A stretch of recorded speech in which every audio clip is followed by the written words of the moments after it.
এই মহাসড়কে আমাকে রানিং করে ছাড়ার আগে আমার উস্তাদ আমাকে কিছু টিপস অবশ্যই দিয়েছিল।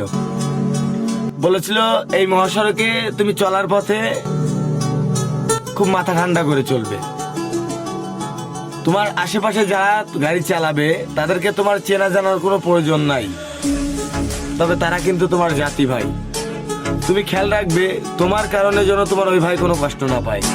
তোমার কোনো ভুল ডিসিশনের কারণে যদি তার কোনো দুর্ঘটনা বা বিপদ হয়, তুমি নিজেই দায়ী থাকিবে। হয়তো তুমি অনেক বেগে বেরিয়ে যাবে, ওই ঝামেলা থেকে মুক্তিও পাবে, কিন্তু দিন শেষে সেই লোকটার অভিশাপ তোমার নিশ্চয়ই করানো লাগবে। কারণ তারও পরিবার আছে, ফ্যামিলি আছে, যাদের জন্য সে কষ্ট করতে এই মহাসড়কে নেমেছে। অর্থাৎ তুমি আর সে, তার মধ্যে কোনো পার্থক্য নাই। সেও ড্রাইভার আর তুমিও ড্রাইভার।